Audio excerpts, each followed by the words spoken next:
और चलिए अब उत्तराखंड बुलेटिन की शुरुआत करते हैं। सबसे पहले बड़ी खबर देहरादून से आपको बता दें, बीज घोटाले की फाइल सचिवालय से गायब हो गई है। करीब 20 करोड़ के बीज घोटाले की फाइल है और 3 साल से सचिवालय से घोटाले की ही फाइल गायब हो गई है। पूर्व आईएएस रामविलास यादव के टेबल से फाइल गायब हो गई है। 2018 में जांच में हुई थी गड़बड़ी की पुष्टि और बीज प्रमाणीकरण के निदेशक को हटाया भी गया था। सूचना आयोग में अपील पर सुनवाई के दौरान यह पूरा मामला खुला। सूचना आयुक्त योगेश भट्ट ने दिए निर्देश, जल्द तैयार की जाए दूसरी फाइल। ये बड़ी खबर आपको हम बता रहे हैं। बीज घोटाले की फाइल सचिवालय से ही गायब हो गई।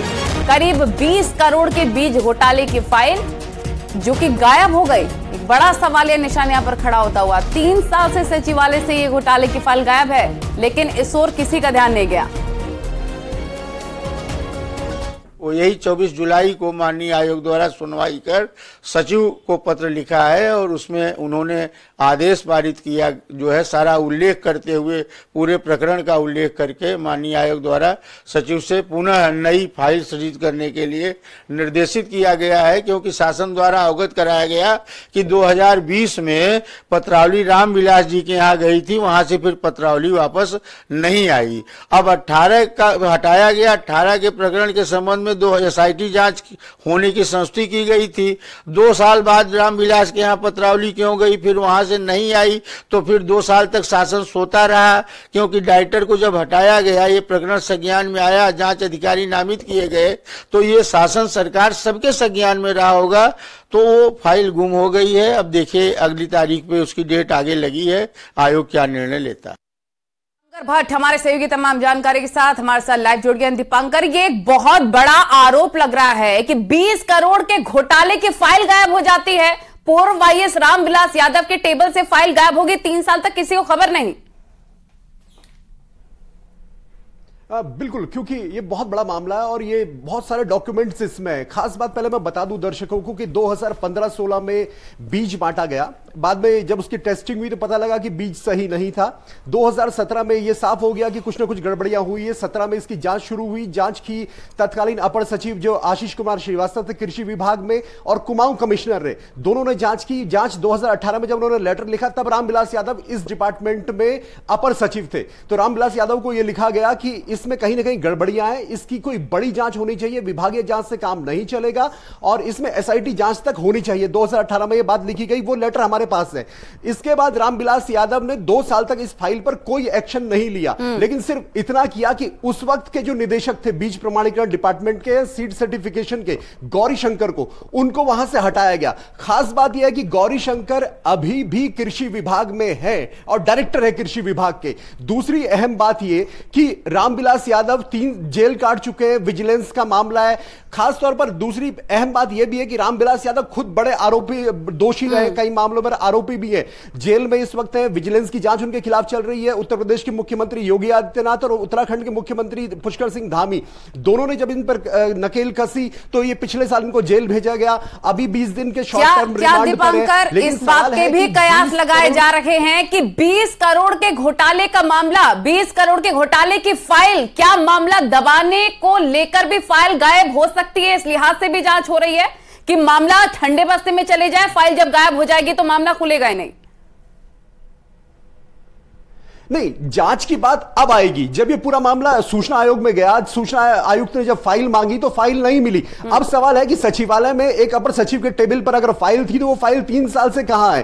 तो 2017 का ये मामला है, तब यहां पर कृषि मंत्री सुबोध उनियाल थे और अब यहां पर कृषि मंत्री गणेश जोशी है। 7 साल में 2 मिनिस्टर, कई सेक्रेटरीज बदले होंगे, कई एडिशनल सेक्रेटरीज बदले होंगे। रामविलास यादव जेल काट के आ चुका। हरमिंदर सिंह बावेजा जो उद्यान विभाग का निदेशक था, जिसको मुख्यमंत्री ने पहले सस्पेंड किया और बाद में उसके खिलाफ SIT जांच हो रही है, वो भी उद्यान विभाग से, कृषि विभाग से रामविलास यादव। गौरी शंकर जो 2018 में बीज प्रमाणीकरण विभाग में निदेशक थे, उनको वहां से हटाया गया। तो 3 साल तक अगर फाइल गुम है तो किसी सेक्रेटरी ने क्यों नहीं पूछा, क्यों किसी मिनिस्टर ने नहीं पूछा कि इसमें जांच होनी चाहिए या नहीं होनी चाहिए? सचिवालय के अनुभाग अधिकारी, समीक्षा अधिकारी, एडिशनल सेक्रेटरी और कल हमने इस मसले पर सेक्रेटरी से बात की थी तो उन्होंने कहा कि उन्हें इस मसले की कोई जानकारी नहीं है। कृषि मंत्री कल दिल्ली में थे, आज देहरादून पहुंचे, आज उनसे भी सवाल पूछा जाएगा जाएगा। पूर्व कृषि मंत्री सुबोध उनियाल भी देहरादून लौट चुके हैं, उनसे भी पूछा जाएगा। और अब सबसे बड़ा सवाल यह है कि अगर हरमिंदर सिंह बावेजा, लेकिन सवाल यहां पर यह है, इतना बड़ा घोटाला, सबकी चुप्पी क्या इशारा कर रही है कि भीतर खाने कहीं ना कहीं सबकी संलिप्तता तो इस पूरे मामले में नहीं है। एफआईआर दर्ज हो गई है, लेकिन जांच कैसे होगी और क्या सरकार का भी नजरिया दूध का दूध और पानी का पानी करने का है?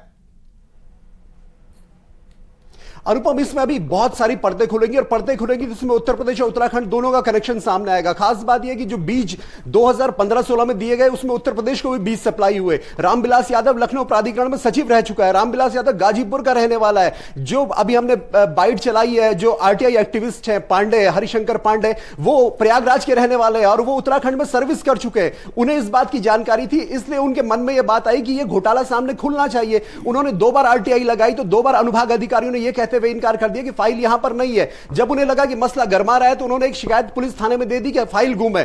फाइल गुम होने के बाद अब जब सूचना आयुक्त के सामने मसला पहुंचा तो उन्होंने यह सवाल पूछा है सचिवालय, उन्होंने सचिवालय के पूरी कार्यप्रणाली पर सवाल खड़े किए। यानी कि दीपांकर, इससे साफ तौर पर स्पष्ट होता नजर आ रहा है कि बड़े लोगों के नाम इसमें शामिल हो सकते हैं। 20 करोड़ का घोटाला है, पैसे ऊपर तक पहुंचे होंगे अगर जांच बैठेगी।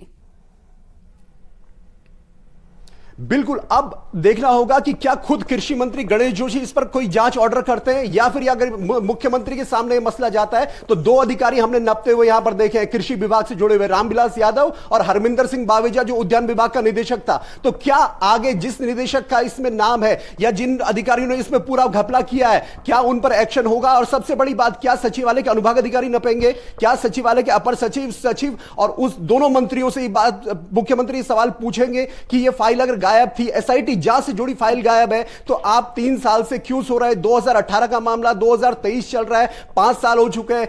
सारे अधिकारी, मिनिस्टर, क्यों उन्होंने इस फाइल को इस तरीके से गुम रखा? तो एक बड़ा मसला और एक बड़ा घोटाला खुलकर सामने आएगा, ये बात तय है। बहुत बहुत शुक्रिया आपका दीपांकर, इस बड़ी खबर पर तमाम अपडेट देने के लिए और जानकारी देने के लिए। देहरादून में पुष्कर धामी कैबिनेट की मीटिंग आज होनी है। शाम 4 बजे सचिवालय में मीटिंग होगी। ड्रोन पॉलिसी, एमएसएमई पॉलिसी का प्रस्ताव, चिकित्सा शिक्षा समेत अन्य विभागों से जुड़े प्रस्ताव आज सचिवालय में होने वाली बैठक में आ सकते हैं। कैबिनेट पे ये कई प्रस्ताव आ सकते हैं। ड्रोन पॉलिसी, एमएसएमई पॉलिसी का प्रस्ताव कैबिनेट में आ सकता है। चिकित्सा शिक्षा से जुड़ा प्रस्ताव भी आ सकता है। अन्य विभागों से जुड़े प्रस्ताव भी कैबिनेट की बैठक में आ सकते हैं। पुष्कर धामी कैबिनेट की आज बैठक होनी है, जिस पर आज सबकी निगाहें टिकी हुई हैं।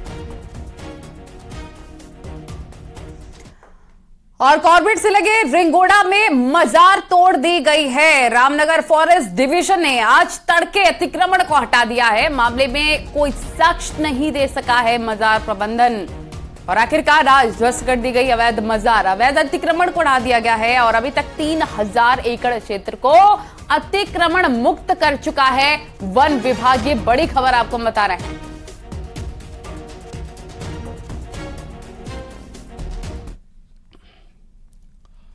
बद्रीनाथ धाम में एक बड़ा हादसा हो गया। मास्टर प्लान के तहत ब्रह्मकमल से 100 मीटर आगे एक निर्माणाधीन अस्थायी पुल अलकनंदा के तेज बहाव में बह गया। वहीं पुल के निर्माण में लगे हुए 2 मजदूर भी हादसे में बह गए। एक को तो बचा लिया गया, लेकिन दूसरा नदी के तेज बहाव में बह गया। लापता युवक सोनू बरेली उत्तर प्रदेश का रहने वाला है। सोनू की अलकनंदा नदी के तट पर खोजबीन की जा रही है। मास्टर प्लान काम के तहत लगभग 80 लाख रुपए की लागत से इस पुल का निर्माण किया जा रहा था।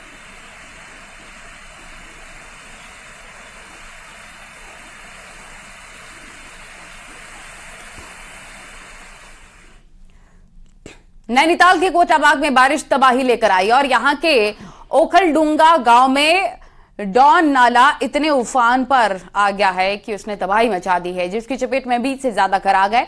ग्रामीणों को जान बचाने के लिए पास के प्राथमिक स्वास्थ्य केंद्र में शरण लेनी पड़ी। भारी बारिश के चलते डॉन नाला उफान पर आ गया। नाले का पानी ओखलडुंगा गांव के रिहायशी इलाके और खेतों में घुस गया।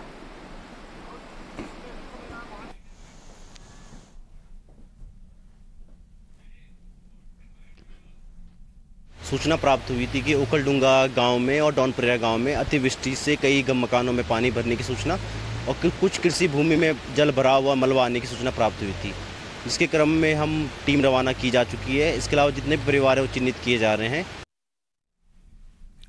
नैनीताल जिले में रामनगर ओखलडुंगा रोड जगह जगह पर बरसाती नाला और मलबा आने के चलते बंद है। हालांकि पीडब्ल्यूडी इसे खोलने के लिए कोशिश में लगा हुआ है। हालांकि ग्रामीणों का कहना है कि जिस तरह से बारिश हुई है उससे जल्द इस रोड पर ट्रैफिक चल पाना संभव नहीं लग रहा है। वहीं अमगढ़ी में रोड का न्यूज़ 18 संवाददाता गोविंद पाटनी ने जायजा लिया।